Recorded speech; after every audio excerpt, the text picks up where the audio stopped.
7 दिसंबर 1941 ये इतिहाद का वो आखिरी दिन था जिसके बाद दुनिया का नक्शा हमेशा हमेशा के लिए बदलने जा रहा था। यूएस नेवी के बेस पर एक आफत टूटने वाली थी जिसका अंदाजा किसी को भी नहीं था।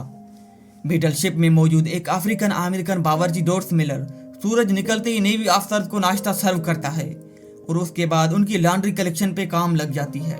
सुबह के ठीक 7:57 पर डोर्स को एक सायरन सुनाई देता है। उसके बाद वो फौरन बाहर निकलता है और ये देखकर हैरतज़दा रह जाता है कि पूरा आसमान जैपनीज बॉम्बर एयरक्राफ्ट से भरा हुआ है। पूरे नेवल बेस पे जैसे कोई क़यामत टूट पड़ी हो, क्योंकि जैपनीज एयरक्राफ्ट ने चुन चुन कर अमेरिका शिप्स को तबाह करना शुरू कर दिया। यह हमला यूएस के पायल हार्बर बेस पे किया गया था और आज हम जानेंगे कि जापान ने अमेरिका जैसे मुल्क पर हमला करने की इतनी बड़ी हिम्मत क्यों की थी। डोर्स वेलर नामे एक बावर्ची को अमेरिका का सबसे बड़ा अवार्ड क्यों दिया गया और अमेरिका ने जापान पर न्यूक्लियर हमला क्यों किया था। नाज़रीन, हमारे इंटरेस्टेड कहानी की शुरुआत 1941 में होती है जब अमेरिका ने चाइना को बचाने के लिए अपना सब कुछ दांव पर लगा दिया। यहाँ पर वर्ल्ड वार 2 को 3 साल गुजर चुके थे, जिसमें एक साइड पे जर्मनी और इटली थे जबकि दूसरे साइड पे ब्रिटेन, नीदरलैंड और फ्रांस थे। इस जंग में अमेरिका का कोई पार्ट नहीं था क्योंकि वर्ल्ड वार 1 में हुए नुकसानात की वजह से अमेरिका खुद को यूरोप और एशिया में होने वाले जंग से बिल्कुल अलग रखना चाहता था। पर एक मुल्क था जो अमेरिका को मुसलसल सताए जा रहा था और वो था जापान। जापान के पास नेचुरल रिसोर्सेज कम होने की वजह से वो अपने आसपास के मुल्कों पर धड़ाधड़ कब्जा जमा रहा था ताकि वो अपने नेचुरल रिसोर्सेज डिमांड्स को पूरी कर सके। कोरिया, ताइवान और चाइना के बड़े इलाकों पर जापान कब्जा कर चुका था। पैसिफिक ओशन में ही जापान के करीब फिलिपाइन, मलेशिया और इंडोनेशिया पर भी उसकी नजर थी। पर मसला ये था कि मलेशिया ब्रिटिश की और इंडोनेशिया नीदरलैंड की और फिलिपाइन न्यूट्रल रहने वाली अमेरिका की कॉलोनी थी। इन कंट्रीज पर जापान का कब्जा बिल्कुल भी मुनासिब नहीं लग रहा था। जापान की ये हरकतें देखकर अमेरिका ने जुलाई 1941 में जापान को ऑयल देना बंद कर दिया, बल्कि उनके डिमांड्स का 80% ऑयल वो अमेरिका से ही इंपोर्ट करता था। अमेरिका की राय ये थी कि पहले उनको चाइना से कब्जा छोड़ना पड़ेगा, फिर उनको जाकर ऑयल दिया जाएगा। लेकिन जापान ने चाइना से कब्जा छोड़ने से इनकार कर दिया, बल्कि अंदर ही अंदर उसने प्लान बनाया कि वो ऑयल के लिए इंडोनेशिया पर कब्जा करेगा। लेकिन ये काम इतना आसान नहीं था क्योंकि इंडोनेशिया नीदरलैंड कॉलोनी थी और वहां पर पहुंचने के लिए पहले फिलिपाइन पे कब्जा किया जाए जो कि अमेरिका की कॉलोनी थी। जापान को यह अच्छी तरह मालूम था कि अगर उसने फिलिपाइन पे हमला किया तो पैसिफिक ओशन में मौजूद अमेरिकन नेवल बेस हार्बर से ही जवाबी कार्रवाई की जाएगी। लेकिन अब जापान के पास ऑयल रिजोर्स तेजी से कम होते जा रहे थे और उनके पास अब हमला करने के अलावा और कोई भी ऑप्शन नहीं था। उसके बाद जापानीज मिलिट्री लीडर ने फैसला किया कि फिलिपाइन पे नहीं बल्कि पहले पैसिफिक ओशन में मौजूद अमेरिका के पावर हार्बर बेस पर एक सरप्राइज अटैक करके पूरे बेस को ही तबाह कर देंगे। फिर उसके बाद जापान आसानी से फिलिपाइन पर कब्जा कर सकेगा। जापान अब छुपकर पावर हार्बर बेस पर अटैक करने की तैयारी में लग चुका था। उसने अपने फ्लीट तैयार करना शुरू कर दी जिसमें 2 बैटल शिप, 39 सबमरीन्स, 30 डिस्ट्रॉयर और 414 एयरक्राफ्ट थे। जापान से निकलने वाली फोर्स तकरीबन 8000 किलोमीटर का फासला तय करके अब पर्ल हार्बर से सिर्फ 370 किलोमीटर दूर थे और यही वो पॉइंट था जहां से एयरक्राफ्ट को हमला करने के लिए टेक ऑफ करवाया गया। ये वर्ल्ड वार 2 का सबसे बड़ा हमला होने वाला था जिसमें अमेरिका अभी तक शामिल ही नहीं था।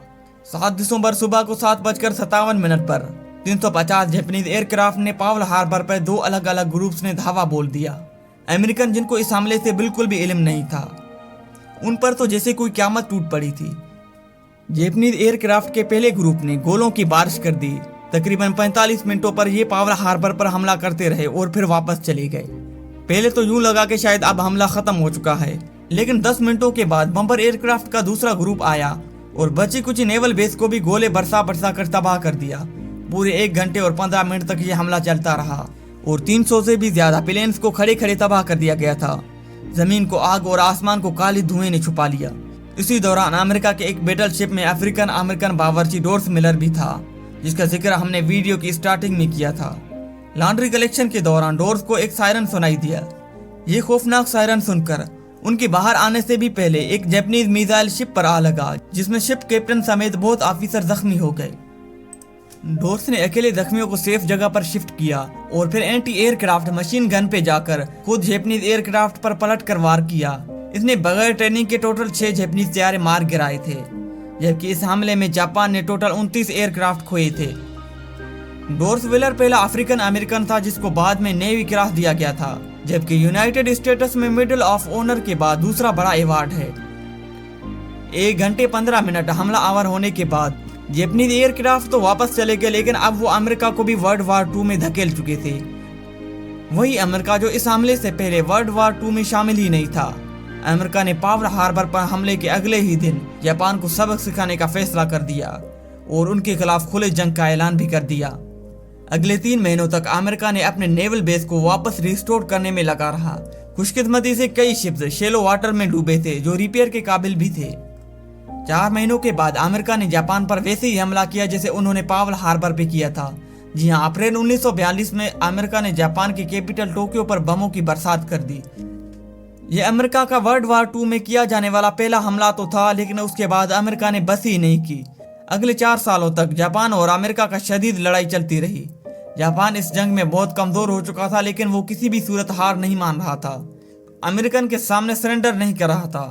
आखिरकार अगस्त 1945 में अमेरिका ने जापान के खिलाफ अपना आखिरी कार्ड इस्तेमाल कर ही डाला। 6 अगस्त 1945 को सुबह को 8 बजे जापान के शहर हिरोशिमा के ऊपर एक बोइंग B-29 सुपर फार्ट्रेस एयरक्राफ्ट देखा गया। इस जहाज ने 400 केजी के वजन लिटिल बॉय नाम के एक बम को हिरोशिमा के ऊपर गिरा डाला। 43 सेकंड के बाद एक जोरदार धमाका हुआ और सब कुछ व्हाइट हो गया। उसके बाद एक फायर बॉल जमीन से आसमान की तरफ गया, जिसने जमीन का टेम्परेचर 5000 डिग्री सेल्सियस तक पहुंचा दिया। यह हिस्ट्री का पहला न्यूक्लियर अटैक जिसने सिर्फ एक ही चुटकी में पूरे हिरोशिमा पर 80% से भी ज्यादा बिल्डिंग्स को मिट्टी का ढेर बना दिया। जापानीज मिलिट्री लीडर की तो जैसे पैरों तले जमीन निकल गया। अभी वो कुछ और समझते थे। 3 दिनों के बाद 9 अगस्त को अमेरिका ने जापान के शहर नागासाकी पर भी न्यूक्लियर बम गिरा दिया। ये मार्क 3 बम था जिसका कोड नेम फेटमैन था। 4670 केजी वजनी इस बम ने गिरते ही पूरे शहर को सफाई हस्ती से मिटा डाला। ये वो 2 न्यूक्लियर बम थे जो इंसानों पर इस्तेमाल किए हुए पहले और शायद आखिरी बम थे। एक अंदाजे के मुताबिक हिरोशिमा और नागासाकी के हमलों में 2,60,000 के करीब लोग मारे गए। इस हमले के अगले ही हफ्ते जापान ने अमेरिका के सामने सरेंडर कर दिया और उसके साथ ही वर्ल्ड वार 2 का खात्मा हुआ।